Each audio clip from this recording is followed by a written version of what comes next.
Firman Tuhan pagi hari ini kita akan baca dalam Mazmur 130 ayat 1 sampai selesai, yaitu ayat yang ke-8.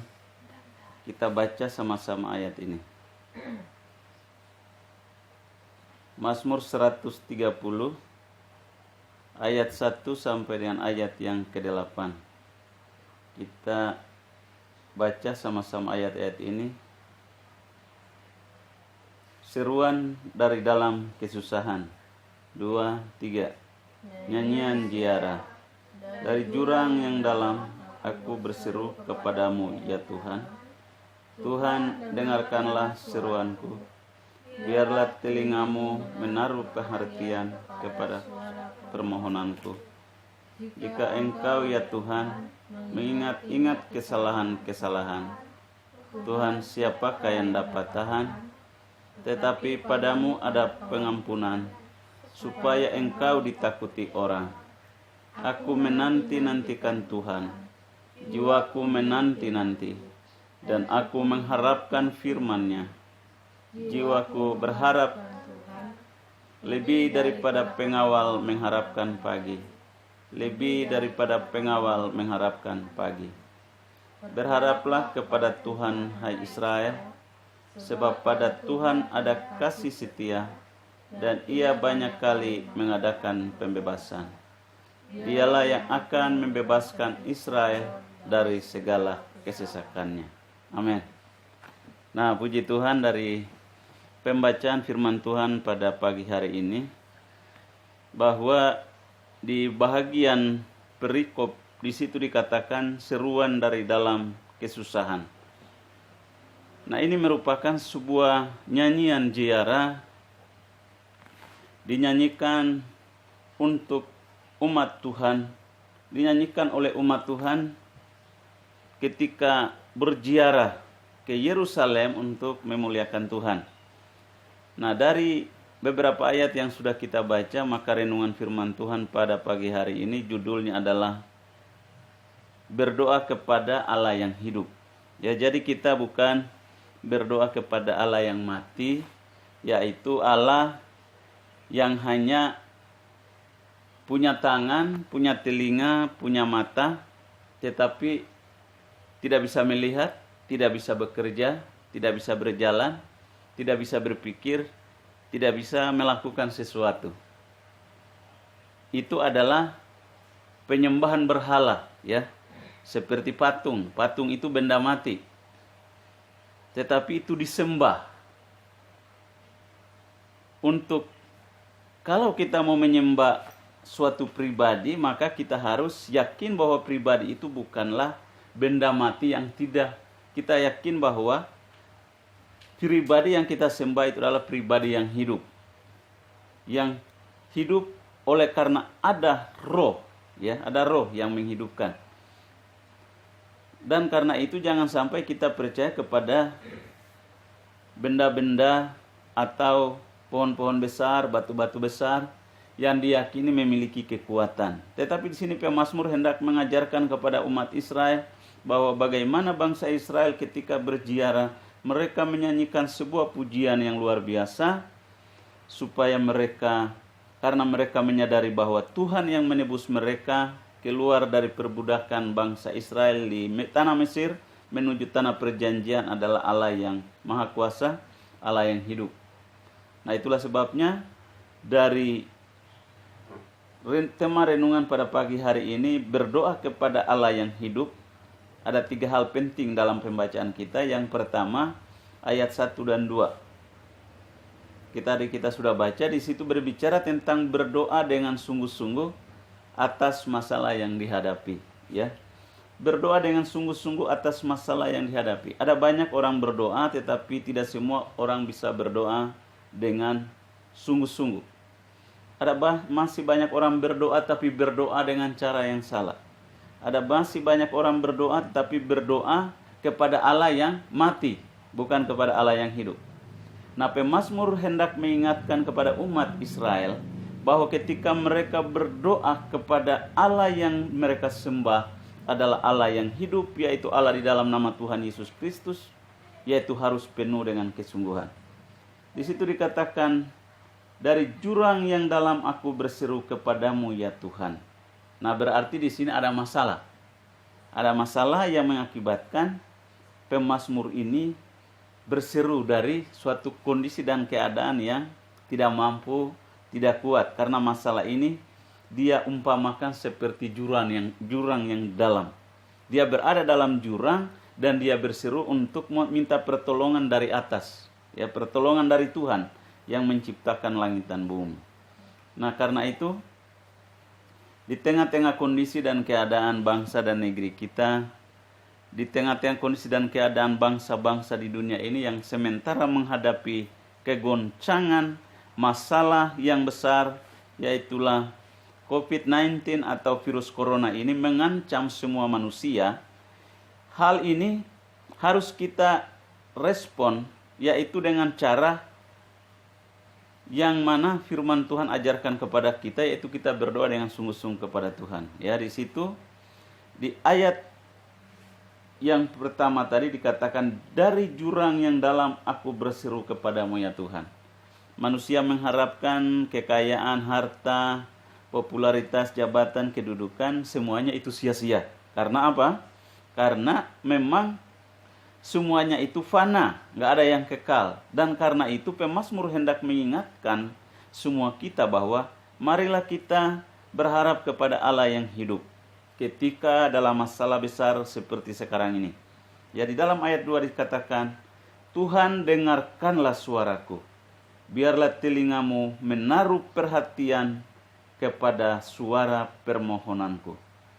Jadi pemazmur benar-benar menyadari bahwa dia tidak akan bisa mampu untuk keluar dari masalahnya. Kalau tanpa pertolongan Tuhan, maka segala usahanya sia-sia. Nah, karena itu kita mengambil makna dari firman Tuhan ini untuk kita terapkan dalam kehidupan kita hari-hari ini. Kepada siapapun dia, apapun kondisi dan keadaannya, masalah apapun yang sementara menerpa kehidupannya, percayalah bahwa Tuhan yang hidup adalah Tuhan yang membebaskan umatnya Israel dari perbudakan Raja Firaun, dari perbudakan di Mesir, dan mereka dibebaskan dan mereka keluar menuju tanah perjanjian, tanah yang berlimpah-limpah dengan susu dan madu. Dan Allah itu jugalah yang akan membebaskan kita dari persoalan yang saat ini mengancam kita, ya, virus corona, yang sementara menjadi ancaman buat setiap bangsa di dunia ini, setiap manusia di dunia ini. Dan karena itu kita harus belajar sama-sama ketika kita merenungkan kisah juga daripada Nabi Yunus. Di dalam Yunus pasal 3 ayat 1 sampai 10. Nah, kalau kita melihat di sana bagaimana Tuhan perintahkan Nabi Yunus untuk masuk ke dalam kota Niniwe. Di situ Yunus masuk dan menyampaikan firman Tuhan kepada penduduk Niniwe bahwa 40 hari lagi kota ini akan ditunggang balikan, akan dihancurkan, di bumi hanguskan oleh Tuhan. Lalu rupa-rupanya ketika Raja Niniwe mendengar firman Tuhan yang disampaikan oleh Nabi Yunus, Raja segera mengambil keputusan untuk memerintahkan rakyatnya, penduduknya, untuk mereka berdoa dan berpuasa. Mereka merendahkan diri. Ya, kita baca dulu di Yunus pasal 3. Yunus pasal 3.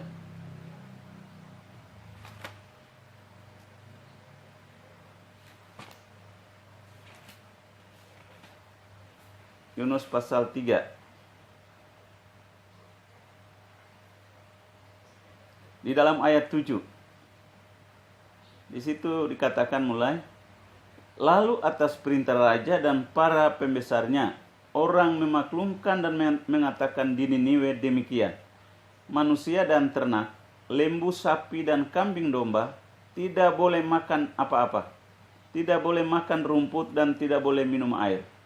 Haruslah semuanya manusia dan ternak berselubung kain kabung dan berseru dengan keras kepada Allah, serta haruslah masing-masing berbalik dari tingkah lakunya yang jahat dan dari kekerasan yang dilakukannya, Siapa tahu, mungkin Allah akan berbalik dan menyesal serta berpaling dari murkanya yang bernyala-nyala itu, sehingga kita tidak binasa. Ketika Allah melihat perbuatan mereka itu, yakni bagaimana mereka berbalik dari tingkah lakunya yang jahat, maka menyesallah Allah karena malapetaka yang telah dirancangkannya terhadap mereka, dan ia pun tidak jadi melakukannya. Di situ dikatakan bahwa ketika Raja Niniwe dan penduduk Niniwe, mereka merendahkan diri, mereka berdoa dan mereka berpuasa, Alkitab mengatakan bahwa menyesallah Tuhan karena hal yang dirancangkannya, yaitu hendak membumi hanguskan kota Niniwe. Nah, jadi kenapa? Karena Allah yang hidup adalah Allah yang punya pikiran, perasaan, dan hati. Allah itu murka, tetapi ketika dia melihat umat ciptaannya benar-benar merubah tingkah lakunya, firman Tuhan katakan mereka berbalik dari tingkah laku mereka yang jahat, maka Tuhan tidak jadi membinasakan penduduk Niniwe. Nah, Tuhan menyesal apa yang telah dirancangkannya. Karena apa? Karena dia mengasihi manusia, karena manusia itu diciptakan serupa dan segambar dengan Tuhan. Itulah sebabnya di tengah-tengah kondisi dan keadaan saat ini, yaitu bangsa kita sementara di dalam perbudakan COVID-19 dan juga semua bangsa-bangsa di dunia ini, katakanlah seakan-akan berada di dalam sebuah tekanan virus corona yang mewabah di tengah-tengah permukaan bumi ini.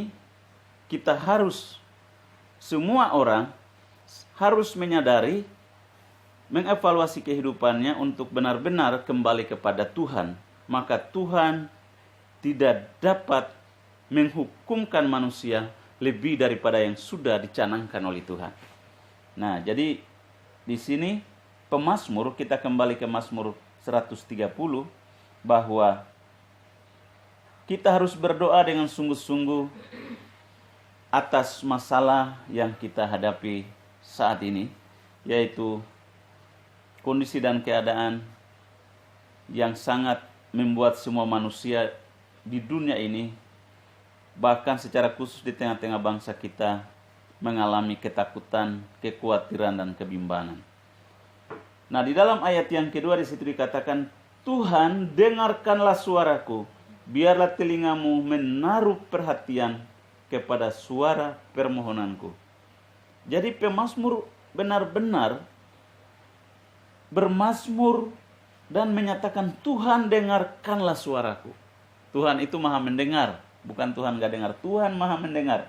Dia akan mendengar, tapi arti dan makna dari ayat ini bahwa pemazmur dengan penuh kesungguhan untuk Tuhan benar-benar menaruh perhatian atas permohonan daripada pemazmur. Makanya di situ dia bilang, biarlah telingamu menaruh perhatian kepada suara permohonanku.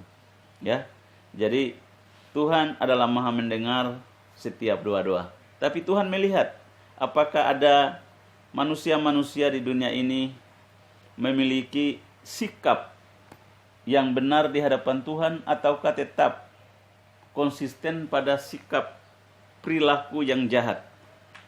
Nah, karena itu manusia perlu mengevaluasi kehidupan masing-masing. Kita perlu mengevaluasi kehidupan kita masing-masing. Kalau memang di hadapan Tuhan kita menyadari kita salah, kita mohon pengampunan dari Tuhan. Sebagaimana penduduk Niniwe, mereka ketika mendengar firman itu, mereka sadar, mereka bertobat, mereka berbalik dari jalan-jalan yang jahat, mereka kembali kepada kebenaran, kembali kepada Tuhan. Dan Tuhan tidak jadi menghukum mereka. Dan mereka bebas dari penghukuman Tuhan. Aturannya kota itu di bumi hanguskan, semua penduduk akan mati. Tapi Tuhan mengasihani karena apa? Mereka bertobat. Nah, karena itu dalam kondisi dan keadaan ini, setiap bangsa, setiap manusia di dunia ini, setiap kita harus mengevaluasi, mengoreksi diri masing-masing. Apakah ada hal-hal yang salah yang kita lakukan di hadapan Tuhan yang membuat Tuhan marah, sehingga terjadi masalah yang kita hadapi hari-hari ini. Di dalam 1 Tesalonika 5 ayat 17 dan 18 kita baca dulu. 1 Tesalonika 5 ayat 17 dan 18. Kita baca sama-sama. Sudah ketemu? 1 Tesalonika pasal 5 ayat 17 18. 2 3. Tetaplah berdoa, mengucap syukurlah dalam segala hal, sebab itulah yang dikehendaki Allah bagi kamu. Ya, sebab tetaplah berdoa, mengucap syukurlah dalam segala hal, sebab itulah yang dikehendaki oleh Allah dalam Kristus Yesus Tuhan bagi kamu, bagi kita, ya. Jadi kita tetap bersyukur, kita tetap berdoa di tengah-tengah masalah dan persoalan yang sementara kita hadapi bersama-sama. Lalu bagian yang kedua, kita berdoa kepada Allah yang hidup. Maka yang perkara penting yang pertama adalah kita berdoa dengan sungguh-sungguh atas masalah yang kita hadapi. Lalu hal yang kedua, kita berdoa mohon pengampunan Tuhan. Di ayat 3 sampai dengan ayat yang ke-6. Tadi kita sudah baca, saya baca lagi. Di situ dikatakan begini, jika engkau ya Tuhan mengingat-ingat kesalahan-kesalahan, Tuhan siapakah yang dapat tahan? Tetapi padamu ada pengampunan, supaya engkau ditakuti orang. Aku menanti-nantikan Tuhan, jiwaku menanti-nanti, dan aku mengharapkan firman-Nya. Jiwaku mengharapkan Tuhan lebih daripada pengawal mengharapkan pagi. Lebih daripada pengawal mengharapkan pagi. Jadi kita berdoa, hal kedua yang perlu kita lakukan adalah berdoa mohon pengampunan Tuhan. Di situ dikatakan, jika engkau ya Tuhan mengingat-ingat kesalahan-kesalahan, siapakah yang akan tahan? Nah, itulah sebabnya kenapa manusia buat salah. Seseorang buat salah tapi dia sadar, kemudian dia bisa minta maaf. Itu bukan terjadi secara alami, tapi sebenarnya itu adalah bagaimana Allah yang mengajarkan manusia. Karena Allah adalah Maha Kasih, Maha Pengampun, makanya ketika manusia salah, Dia mengampuni. Nah, untuk mengampuni manusia itu kita harus mohon pengampunan, ya, bertobat, mohon pengampunan. Karena Tuhan membutuhkan sebuah pengakuan. Nah, kita baca dalam 1 Yohanes pasal 1 ayat 1 Yohanes 1 ayat 8 sampai 10. 1 Yohanes 1 ayat 8 sampai 10. Sudah ketemu? 1 Yohanes pasal 1 ayat 8 sampai 10. 2 3. Jika kita berkata bahwa kita tidak berdosa, maka kita menipu diri kita sendiri dan kebenaran tidak ada di dalam kita. Jika kita mengaku dosa kita, maka Ia adalah setia dan adil, sehingga Ia akan mengampuni segala dosa kita dan menyucikan kita dari segala kejahatan. Jika kita berkata kita tidak ada berbuat dosa, maka kita membuat Dia menjadi pendusta dan firman-Nya tidak ada di dalam kita. Jadi Tuhan akan mengampuni dosa manusia ketika manusia itu mengakui, ya, bertobat, mengakui dosa-dosanya dan berbalik dari jalan-jalan yang jahat. Makanya di sini bilang jika kita berkata bahwa kita tidak berdosa, maka kita menipu diri kita sendiri dan kebenaran tidak ada dalam kita. Jadi semua manusia terhisap oleh dosa ketika manusia pertama Adam jatuh dalam dosa. Tidak ada manusia yang benar di dunia ini. Dan karena itu manusia kalau dibenarkan ketika dia bertemu, dia percaya dengan Allah yang hidup, Allah yang bisa mengadakan pengampunan, Allah yang bisa menyucikan dosa. Itulah sebabnya Yohanes mengatakan, lihatlah anak domba Allah yang menghapus dosa dunia. Ya, menghapus dosa dunia artinya pengampunan itu tersedia bagi semua manusia. Tetapi bagi mereka yang menerima Yesus Kristus sebagai Tuhan dan Juru Selamat pribadi, maka dosanya diampuni dan dia terbebas dari hukuman. Hukuman dalam api neraka dan hukuman kekal. Hukuman dalam api neraka. Nah ini, manusia itu akan dibebaskan. Jika kita berkata bahwa kita tidak ada berbuat dosa, maka kita membuat dia menjadi pendusta dan firman-Nya tidak ada di dalam kita. Ya. Jadi setiap kita berbuat dosa. Jadi dosa itu harus dipisahkan. Dosa asal dan dosa perbuatan. Nah itu berbeda ya, dua hal yang berbeda. Dosa asal adalah dosa yang diwariskan dari nenek moyang kita itu Adam dan Hawa manusia pertama. Semua manusia terhisap dalam dosa. Dan ketika orang percaya kepada Tuhan Yesus Kristus, dia diampuni, mendapat pengampunan dari Tuhan. Dia dibebaskan dari kutuk dosa untuk menerima anugerah keselamatan di dalam Tuhan Yesus Kristus. Nah, dosa perbuatan adalah setiap dosa yang dilakukan entah sengaja dan tidak sengaja. Nah, dosa ini membutuhkan di dalam ayat tadi dikatakan pengakuan. Ya, jika kita mengaku dosa kita, maka Ia adalah setia dan adil sehingga Ia akan mengampuni segala dosa kita dan menyucikan kita dari segala kejahatan. Jadi kita perlu mengakui.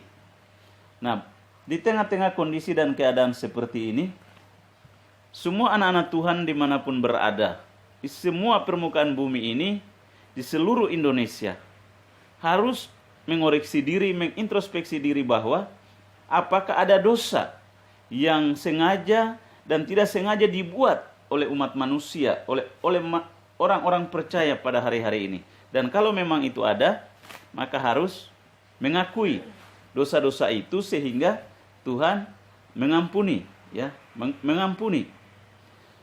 Nah, lalu bagaimana dengan manusia-manusia atau orang-orang fasik, orang-orang yang tidak percaya kepada Tuhan Yesus?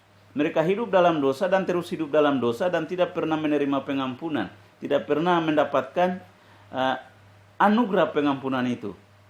Bagaimana bisa Tuhan menyesal berbalik dari rancangannya untuk bisa membinasakan semua manusia dengan caranya? Itu bisa. Tapi bagaimana caranya? Caranya adalah kuncinya di tangan anak-anak Tuhan, kuncinya di tangan kita, bahwa ketika kita berdoa, kita memohon pengampunan atas bangsa kita, atas negeri kita, maka Tuhan itu tidak lagi melihat kesalahan manusia secara universal, tapi Dia melihat anak-anak Tuhan berada di tengah-tengah suatu bangsa dan negeri, itu membawa sebuah pengaruh dan dampak sehingga Tuhan memperhitungkan itu sebagai kebenaran, dan Tuhan tidak jadi menghukum bangsa itu karena ada orang-orang benar ada di dalam kota itu. Makanya pada waktu Tuhan mau menghukum kota Sodom dan Gomora, kota Sodom dan Gomora adalah kota yang begitu jahat, hidup dalam dosa yang luar biasa, dan Tuhan hendak membinasakan kota Sodom dan Gomora. Lalu Abraham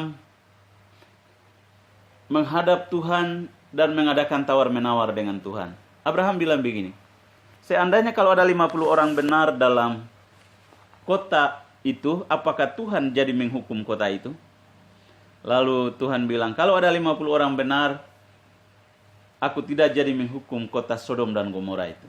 Lalu Abraham berkata lagi, jika seandainya ada 40 orang benar, apakah Tuhan menghukum kota itu? Tuhan berkata, jikalau ada 40 orang benar, maka aku tidak akan menghukum kota itu. Lalu Abraham kembali berkata, jikalau ada 30 orang benar, apakah Tuhan menghukum kota itu? Tuhan berkata, aku tidak akan menghukum kota itu kalau ada 30 orang benar. Kemudian Abraham berkata lagi, seandainya ada 20 orang benar, apakah Tuhan juga menghukum kota itu? Tuhan berkata, kalau ada 20 orang benar, aku tidak menghukum kota itu. Sampai terakhir kali Abraham berkata, jikalau ada 10 orang benar, apakah Tuhan menghukum kota itu? Lalu Tuhan mengatakan, kalau ada 10 orang benar, aku tidak akan menghukum kota itu.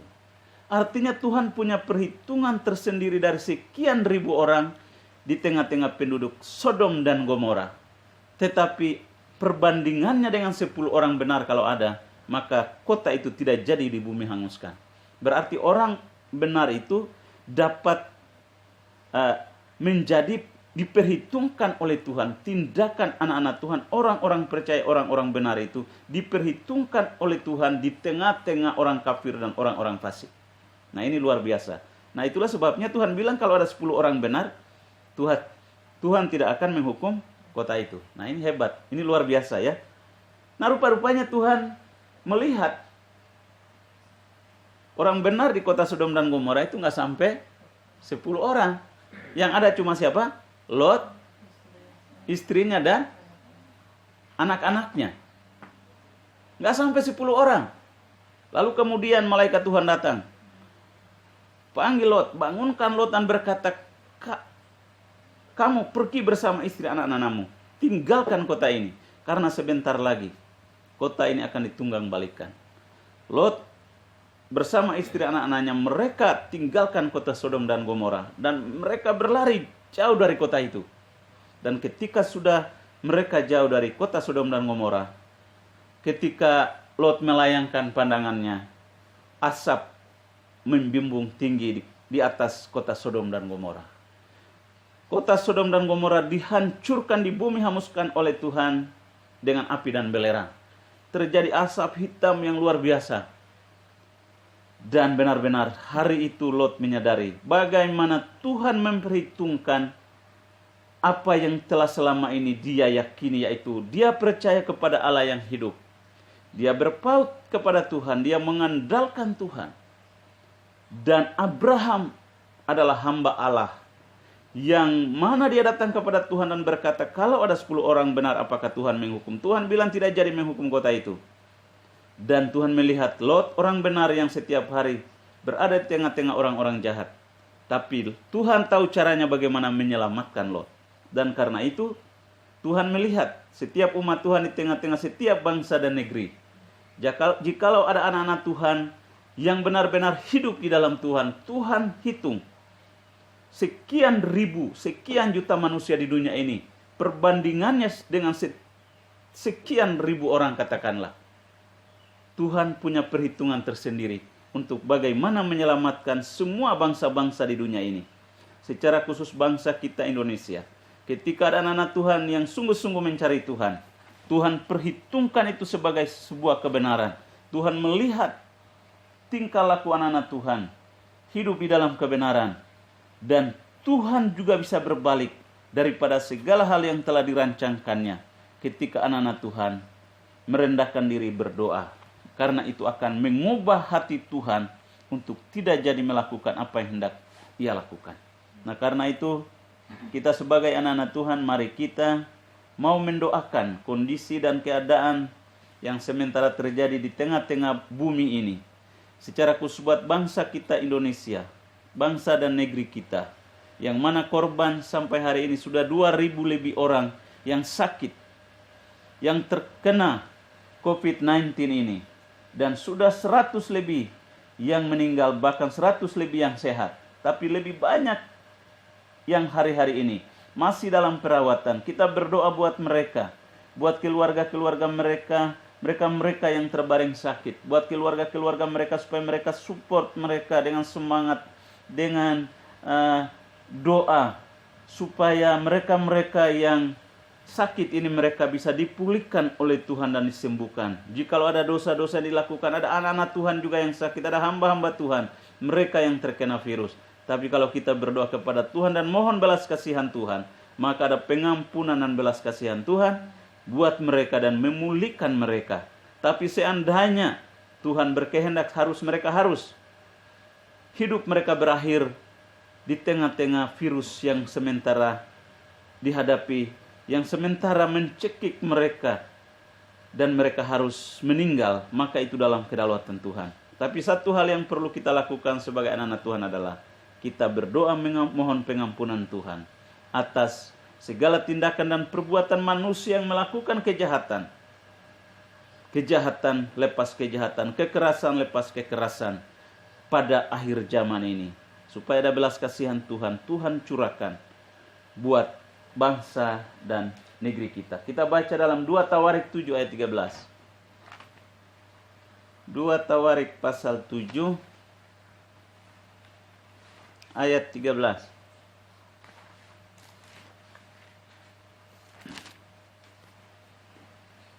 2 Tawarik pasal 7 ayat 13 sampai ayat 16. 2 Tawarik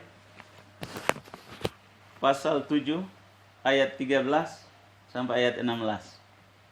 Kita baca sama-sama. 2, 3.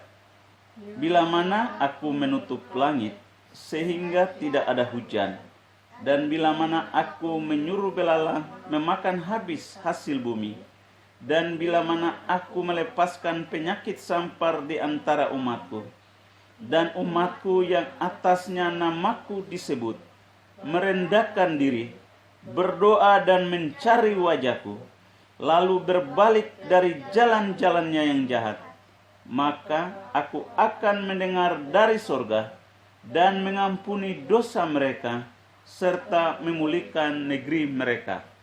Sekarang mataku terbuka dan telingaku menaruh perhatian kepada doa dari tempat ini. Sekarang telah kupilih dan kukuduskan rumah ini, supaya namaku tinggal di situ untuk selama-lamanya. Maka mataku dan hatiku akan ada di situ sepanjang masa. Nah, luar biasa. Pada saat Salomo selesai mendirikan rumah Tuhan, maka Tuhan menampakkan diri kepada Salomo untuk kedua kalinya. Berarti ada pertama kali dan kedua kali. Ini untuk kedua kalinya Tuhan menampakkan diri kepada Salomo dan berkata bahwa ada persyaratan mutlak yang dikatakan oleh Tuhan, yaitu ketika bila mana di dalam ayat 13, bila mana aku menutup langit sehingga tidak ada hujan, dan bila mana aku menyuruh belalang memakan habis hasil bumi, dan bila mana aku melepaskan penyakit sampar di antara umatku. Solusinya adalah di ayat 14, dan umatku yang atasnya namaku disebut, merendahkan diri, 1, berdoa, 2, dan mencari wajahku, 3, lalu berbalik dari jalan-jalannya yang jahat, 4. Nah, ini harus dilakukan, ya. Ini harus dilakukan oleh umat Israel sebagai persyaratan mutlak untuk keluar dari setiap persoalan yang akan terjadi dalam kehidupan umat Tuhan.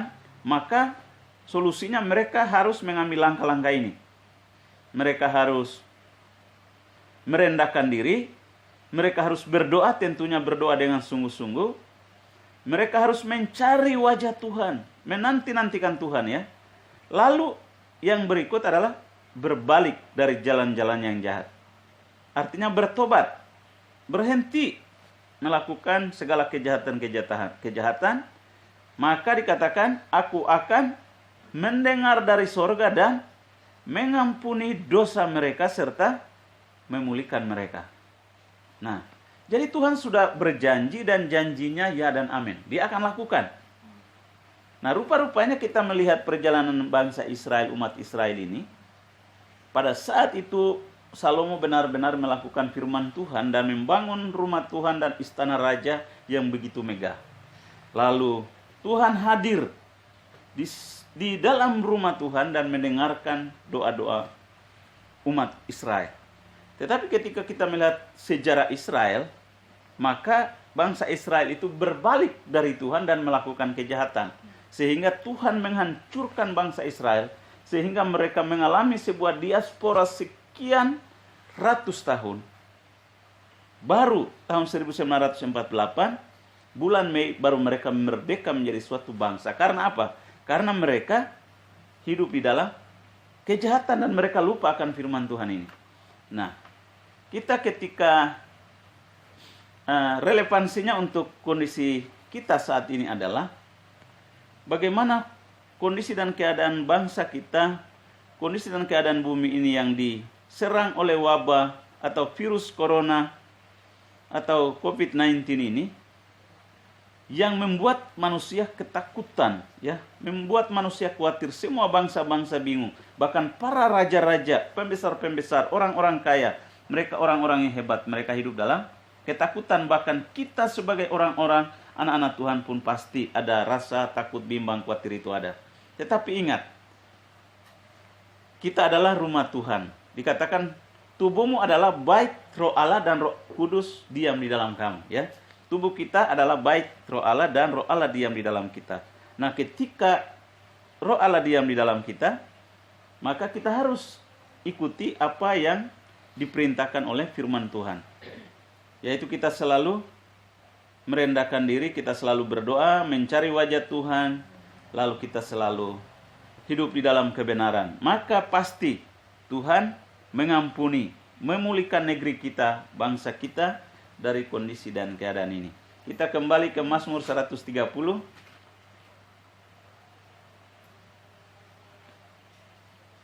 Mazmur 130 ayat 4. Tetapi padamu ada pengampunan supaya engkau ditakuti orang. Aku menanti-nantikan Tuhan, jiwaku menanti-nanti, dan aku mengharapkan firman-Nya. Jiwaku mengharapkan Tuhan lebih daripada pengawal mengharapkan pagi. Lebih daripada pengawal mengharapkan pagi. Jadi kalau seorang pengawal berjaga-jaga sepanjang malam, dia berharap kalau bisa cepat tiba pagi hari. Itulah sebabnya dikatakan lebih daripada pengawal mengharapkan pagi. Nah ini, jadi kita harus jiwa kita menanti-nantikan Tuhan. Mengharapkan, jiwa kita mengharapkan firman. Artinya, jiwa kita, roh kita hanya bisa diisi oleh Tuhan, hanya bisa diisi oleh firman Tuhan, supaya kita kuat, kita tetap mampu, kita tetap bertahan dalam menjalani kondisi dan keadaan hari-hari ini. Ini Tuhan pasti memberikan kekuatan. Pasti Dia lakukan itu apabila kita mengakui. Tadi bagian pertama mengakui dosa-dosa, Dia akan melakukan pengampunan terhadap apa yang telah kita lakukan, dan Dia meneguhkan dan menguatkan kita. Lalu bagian yang terakhir, yaitu di dalam ayat 7 dan 8, bagian yang ketiga adalah selalu mengandalkan Tuhan. Berharaplah kepada Tuhan, hai Israel, sebab pada Tuhan ada kasih setia dan Ia banyak kali mengadakan pembebasan.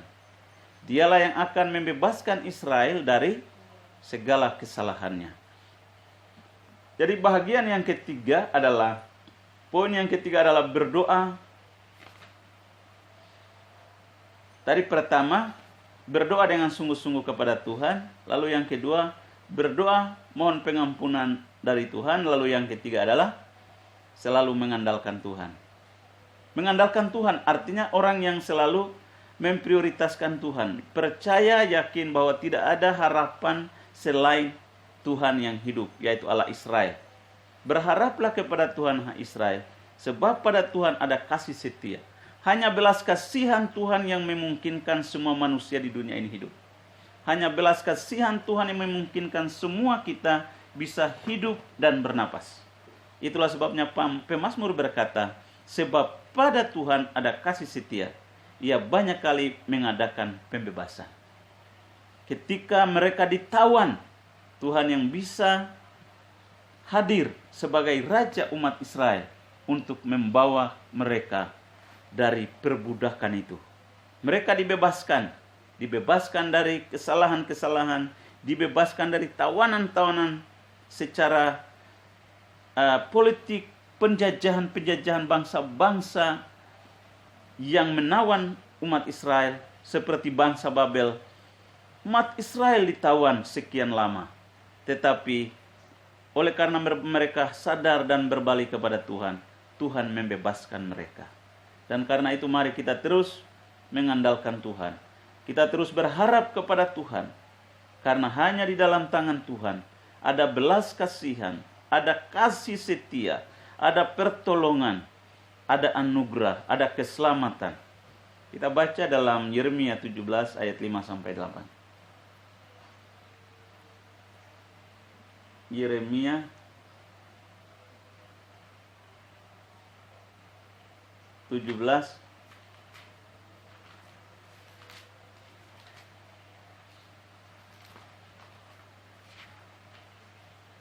Yeremia 17 ayat 5 sampai 8.